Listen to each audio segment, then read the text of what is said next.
আজ পর্যন্ত কোনোদিন মুসলমানদের উৎসব শবে বরাত একটা হিন্দু মসজিদে দেখার জন্য আসলো না। মুসলমানদের উৎসব শবে কদর একটা হিন্দু কোনোদিন চাওয়ার জন্য আসলো না। মুসলমানদের উৎসব রমজান মাসের রোজা একটা হিন্দু কোনোদিন তোমার সাথে সমাজ করার জন্য রাখলো না। একটা হিন্দু কোনোদিন তোমার ঈদের নামাজে আসলো না। একটা হিন্দু কোনোদিন তোমার সাথে জুমার নামাজে অংশগ্রহণ করলো না, তোমাকে দেখার জন্য পর্যন্ত আসলো না। তার কারণ হলো হিন্দুরা মনে করে এটা মুসলমানের উৎসব, আর তুমি মুসলমান হইয়া হিন্দুর দুর্গা পূজায় কিভাবে গেলা?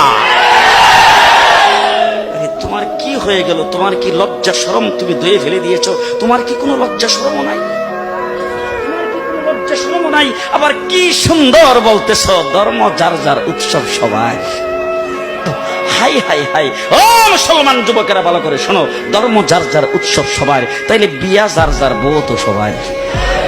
জি, বিয়ে যার যার বউ সবার, পুষ্কুনি যার যার মাস সবার, গাছ যার যার ফল সবার, ক্ষেত যার যার ফসল সবার, দোকান যার যার মাল সবার। এখন ঘুমাইছে কি কথা বলেন না কেন?